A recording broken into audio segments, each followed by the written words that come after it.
اللهم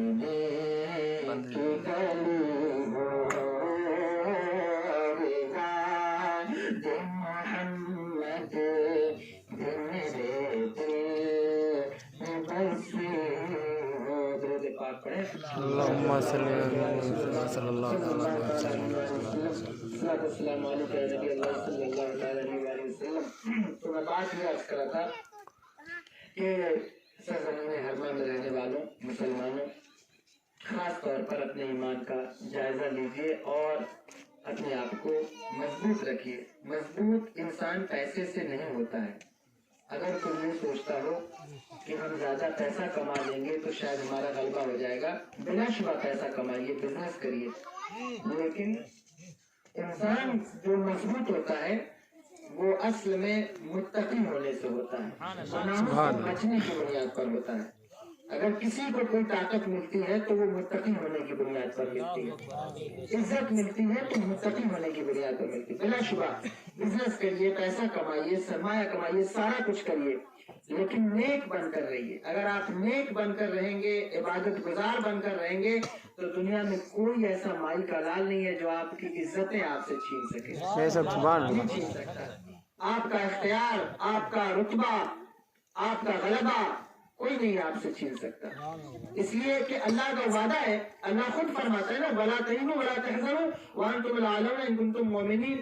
اے میرے بندو، تم غم نہ کرنا، رنج نہ کرنا، کسی بات کا ٹینشن نہ لینا، تمہیں ہی ہم غلبہ عطا فرمائیں گے۔ اللہ کا وعدہ ہے ہم تمہیں ہی غلبہ دیں گے، لیکن شرط یہ ہے کہ تم مومن بن کے رہو، ایمان والے بن کے رہو۔ اپنے ایمان کو 2-4-10 روپے میں بیچا نہ کرو، اپنے ایمان کو کسی کا سودا یعنی ایمان کا سودا نہ کرنا، کبھی ایمان کا سودا نہ کرنا، کبھی اپنے عقیدے کا سودا نہ کرنا۔ اگر یہ چیز آپ کے اندر رہے گی تو غلبہ آپ کا ہوگا، کامیابی آپ کی ہوگی، اللہ آپ کو ضرور کامیابی عطا فرمائے گا۔ اور کبھی یہ مت سوچیے کہ ہم تو 2-4 گھر کے لوگ ہیں چلے جائیں گے، نہیں، آنے والی نسلیں آپ کو یاد رکھیں گی۔ ایک دور ایسا آئے گا جب ہر میں بہت بڑی آبادی ہوگی، مسلمانوں کی بہت بڑی تعداد ہوگی، اس وقت آپ کا نام سر فہرست ہوگا، اس وقت لوگ آپ کو یاد کریں گے۔ آج بھی جو لوگ دیوسر میں بستے ہیں، کہیں بھی بستے ہیں، جب ہم کسی کی بات کرتے ہیں ہندوستان میں مسلمانوں کے تصور کی، تو بتاؤ غریب نواز کا نام لیا جاتا ہے یا نہیں لیا جاتا؟ 800 سال گزر گیا ہے جب وہ تشریف لائے تھے، اور ان کے ساتھ جو لوگ تھے چند تعداد تھی، مجاہدین کی چند لوگ تھے جو آپ کے ساتھ تھے۔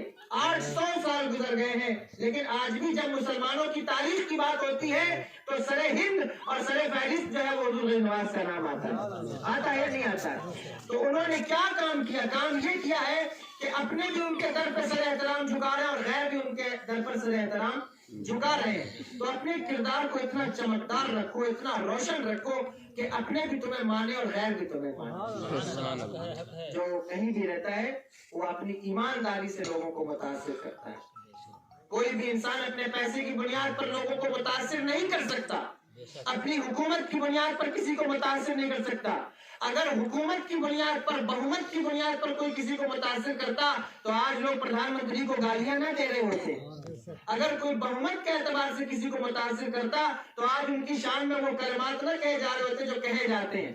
اگر پیسے کی بنیاد پر کوئی کسی کو متاثر کرتا تو لوگ بل گیٹس کو گالیاں نہ دیتے، لیکن دیتے ہیں نا۔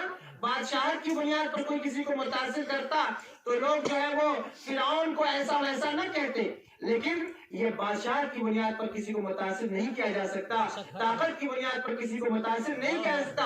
عارضی طور پر ہو سکتا ہے کہ لوگ متاثر ہو جائیں، لیکن آنے والی پیڑھیاں پھر اس چیز کا اثر قبول نہیں کرتی ہیں۔ لیکن اللہ کی عزت کی قسم 1400 سال گزر گئے ہیں، میرے آقا تشریف لے گئے، 1450 سال ہو گئے، لیکن آج بھی چاہے وہ امریکہ کی سرزمین ہو، چاہے وہ روس کی سرزمین ہو، دنیا کا کوئی بھی خطہ ہو، جب مصطفیٰ جان رحمت کا نام لیا جاتا ہے کسی بزم میں، تو جس نے ان کی تاریخ کو پڑھا ہے وہ متاثر میں بغیر نہیں رہ سکتا، متاثر ہو جاتا ہے۔ یہ کیا ہے؟ کردار کی چمک ہے۔ سب سے بڑی خدمت یہی ہے۔ مسجد آپ بنا رہے ہیں، اللہ کا شکر ہے، بنائیے، لیکن اس سب سے بڑی خدمت اپنے کردار کو چمکدار رکھنا ہے، اپنے کردار کو روشن رکھنا ہے، گناہوں سے بچنا، پرہیز کرنا، اور اس چمکداری میں جو سب سے بڑا نقطہ ہے وہ ایمانداری ہے۔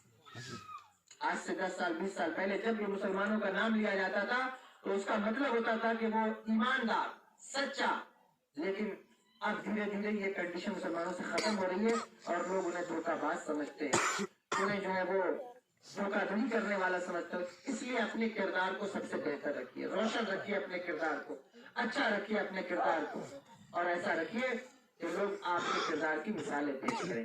تو انشاءاللہ تبارک و تعالیٰ اللہ ضرور کرم فرمائے گا, رحم فرمائے گا.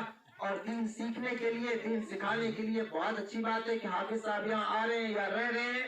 جس کو بھی موقع ملے اور جو بھی میری تقریر سن رہا ہو, جو بھی مبلغ ہو, اگر اسے وقت ملے کبھی تو چترنگی سے آگے یہ راستہ کھٹائی ہوتے ہوئے ہرما آتا ہے, اس گاؤں میں آئے اور لوگوں کی رشد و ہدایت کا سامان فراہم کرے. اللہ تبارک و تعالیٰ آپ سب کو کامیاب فرمائے اور آپ کو بہتر اخلاق اور اچھا کردار عطا فرمائے. حضور سرور دو عالم صلی اللہ علیہ وسلم کی محبت عطا فرمائے.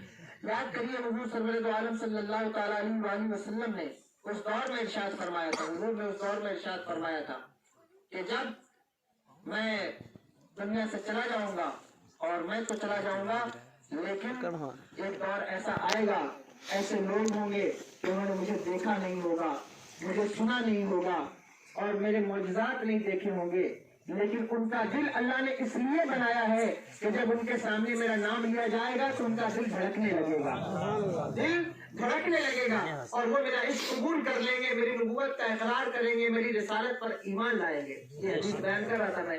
تو یہی کہ جب حضور کا نام لیا گیا اور ہم سب حضور کے ناطے حضور کے امتی ہونے کی حیثیت سے ایک ہے, آپ سے ایک رشتہ, جو ہمارا جو رشتہ ہے, ان کا, آپ کا, ہم سب کا جو رشتہ ہے, وہ کیا رشتہ ہے؟ حضور کے امتی ہونے کی بنیاد پر کہ ہم سب حضور کے امتی ہیں. تو ظاہر بات ہے کہ ہماری بھی ذمہ داری ہے اور آپ کی بھی ذمہ داریاں ہیں کہ ہم کوشش کریں, محنت کریں, اپنے علاقے میں تعلیم کے سلسلے کو عام کریں. جتنے بھی بچے ہیں, 2, 4, 10 بچے ہیں, ان کو اچھی طرح سے پڑھایا جائے اور انہیں علم قرآن عطا کیا جائے, قرآن کا علم دیا جائے. اگر وہ قرآن کا علم جانیں گے, آپ کیا نماز جنازہ کا مسئلہ, نکاح کا مسئلہ, شادی کا مسئلہ, عقیقے کا مسئلہ, یہ سارے مسئلے کون ہینڈل کرے گا؟ ہر چیز کے لیے مولوی کی ضرورت ہے, بولو ہے کہ نہیں جی, ہے نا. جس طرح ڈاکٹر کی ضرورت ہوتی ہے, جس طرح دوا کی ضرورت ہوتی ہے, میڈیکل اسٹور کی ضرورت ہوتی ہے, تھانے کی ضرورت ہوتی ہے, عدالت کی ضرورت ہوتی ہے, جس طرح اور چیزوں کی ضرورت ہے, اسی طرح ان سب ضرورتوں سے زیادہ جو ضرورت ہے وہ علم دین کی ضرورت ہے. علم دین ہمیں سکھایا جائے اور ہم اس کو بیٹھ کر کے سیکھیں. تو جب بھی آپ کو موقع ملے, بہت بڑا پروگرام رکھنے کی ضرورت نہیں ہے. جناب غلام محمد صاحب عرف دادو سندھی کے رہنے والے ہیں, جب بھی آپ کو خیال گزرے آپ ان سے بات کریے. اگر میں خالی ہوں, دیوسر میں ہوں یا کہیں بھی ہوں, تو انشاءاللہ تبارک و تعالیٰ بہت دور نہیں ہے یہاں سے دیوسر, زیادہ اس کی دوری نہیں ہے. جب بھی ہم خالی رہیں تو انشاءاللہ تبارک و تعالیٰ ضرور حاضر ہوں گے, اور جو مجھ سے بن پڑے گا انشاءاللہ تبارک و تعالیٰ کوشش کریں گے کہ آپ کو دین کی بات سکھائی جائے, سمجھائی جائے. اپنے آپ کو اکیلا مت سمجھیے گا, کمزور مت سمجھیے گا کہ آپ اتنے دور گاؤں میں رہتے ہیں, بلکہ اگر آپ کے دل میں ایمان ہے, عشق رسول ہے, تو اللہ تبارک و تعالیٰ ہر لمحہ آپ کی مدد فرما رہا ہے اور ہر گھڑی آپ کی مدد ہوتی رہے گی. بس وہی بات جو میں نے کہی کہ ایمان کو مضبوط رکھیے. ایمان اتنا مضبوط ہونا چاہیے. ایمان کی مضبوطی کا مطلب کیا ہوتا ہے؟ ایمان کی مضبوطی میں سمجھا دیتا ہوں کہ ایمان کی مضبوطی ہوتی کیا ہے. ایمان کی مضبوطی یہ ہے کہ اس بات پر اقرار کرنا, یقین کرنا کہ اللہ ہی نے زندگی دی ہے, اللہ ہی موت دے گا. جو مسلمانوں کا ایمان ہونا چاہیے کہ موت وہی دینے والا ہے, زندگی وہی دینے والا ہے. کوئی چاہ کر بھی کسی کو مار نہیں سکتا جب تک کہ وہ نہ چاہے. کوئی چاہ کر کے بھی کسی کا رزق روک نہیں سکتا, کیونکہ رزاق تو وہ ہے, وہ رزاق ذی القوۃ المتین ہے, وہ زبردست رزق دینے والا ہے. تمہارا رزق نہیں دیتا ہے کوئی ایرا غیر, تمہیں رزق نہیں دیتا, اللہ تمہیں رزق دیتا ہے. جو پہاڑ کی چوٹیوں میں رہتے ہیں, کھو میں رہتے ہیں, اللہ انہیں بھی رزق عطا فرماتا ہے. تو 2, 4, 10 روپے کے لیے جھوٹ نہ بولو, 2, 4, 10 روپے کے لیے کسی کی چاپلوسی نہ کرو. اللہ رزق دینے والا وہ تمہیں ضرور رزق دے گا. بلکہ حضرت ابراہیم بن ادھم رضی اللہ تعالیٰ مرتبہ تشریف لے جا رہے تھے سفر میں, تو آپ نے دیکھا کہ ایک راستے میں بھوک لگی, تو آپ نے ناشتہ دان کھولا اور روٹی نکال کر بیٹھے کھانے کے لیے. تو ایک کوا آیا اور ایک روٹی لے کے اڑ گیا. تو آپ نے اس کوے کا پیچھا کیا, گھوڑے پہ سوار ہو گئے کہ آخر یہ جاتا کہاں ہے روٹی لے کے.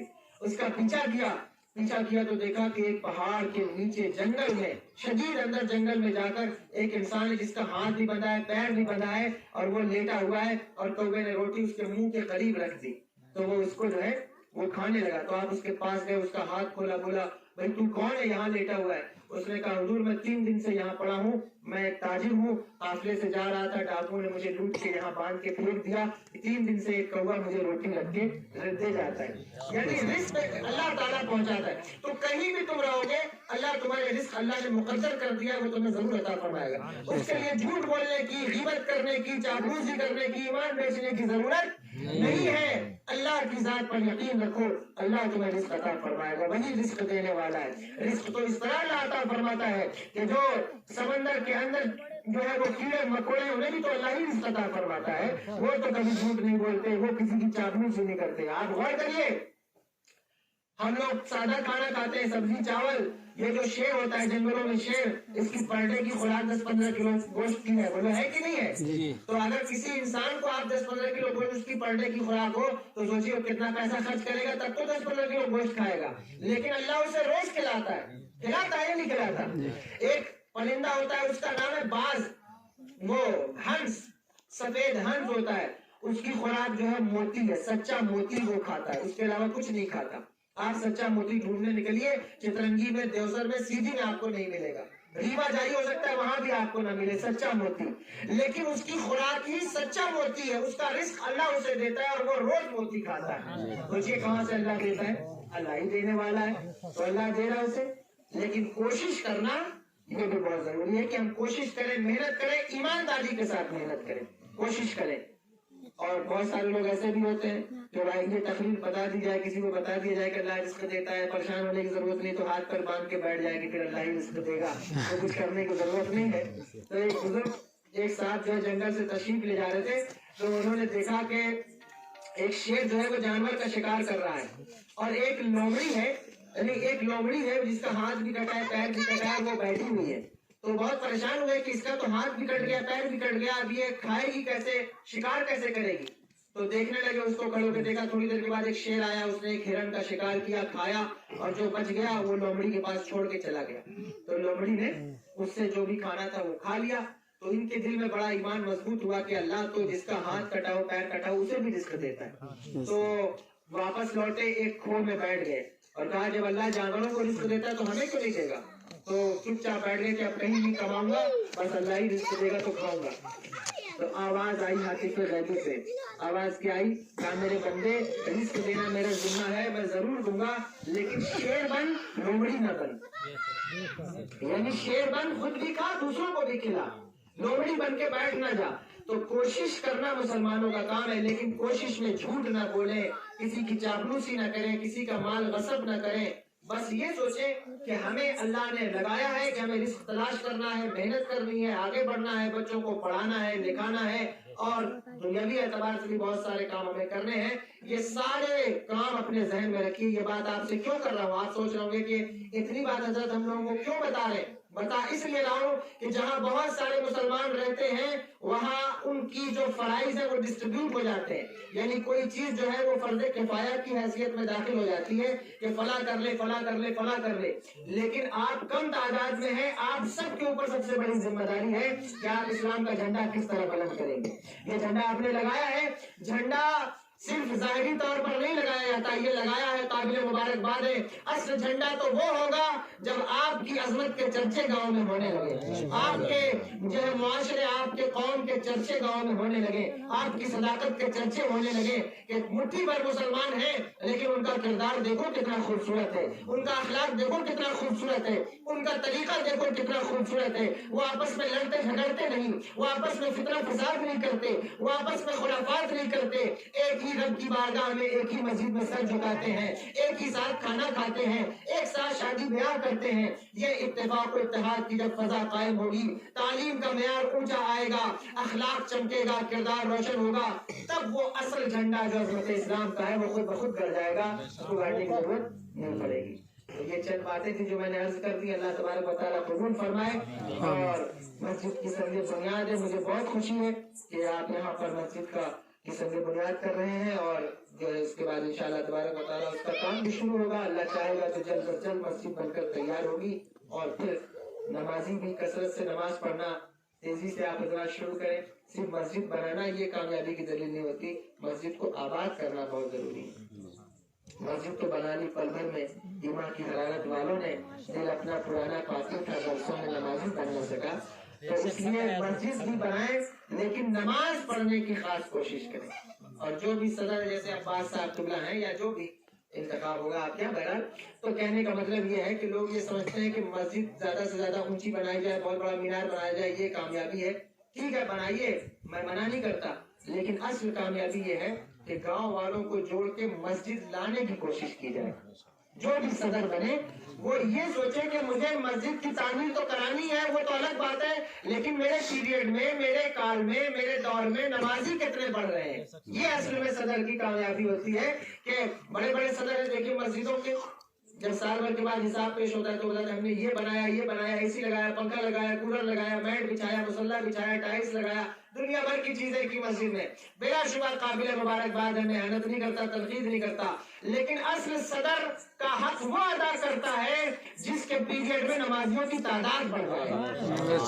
جو قوم کے اوباشوں چوراہوں پہ بیٹھنے والے نوجوانوں کو پکڑ کے مسجد کا راستہ دکھا دے, وہ صدر اصل میں صدر ہے. حضور کے زمانے میں مسجد کوئی بہت بڑا مینار نہیں تھا, کھجور کے پتوں پر مسجد نبوی کی چھت مشتمل تھی, لیکن اللہ کی عزت کی قسم حضور کے پیچھے سجدہ کرنے والوں کی اہمیت یہ تھی کہ اگر وہ سر سجدے میں رکھ کے اللہ سے دعا مانگ دے تو اللہ انہیں ملک عطا فرما دیتا تھا. جس شہر کی دعا مانگے وہ شہر عطا فرما دیتا. اس طرح سے نمازی بنیے, اللہ ضرور کامیابی عطا فرمائے گا. اللہ نے جب چاہا کہ اپنے محبوب کی ضرورت نہیں کرائے, اس نے سب سے پہلے اپنے نور سے اپنے محبوب کے نور کو پیدا فرمایا. قرن بعد قرن, نسل بعد نسل, ایک دوسرے سے منتقل ہوتا ہوا. حضرت آمنہ رضی اللہ تعالیٰ عنہ کی شکم اقدس میں جلوہ افروز ہوا. ہمارا ربی نور کو شب صاحب کے وقت اس خاندانی جسم میں تشریف لایا. اس وقت تمام شجر و حجر, تمام مہر اس کی بارگاہ میں کھڑے ہو کر صلاۃ و سلام کا نذرانہ عقیدت پیش کر رہے تھے. آج ہمارا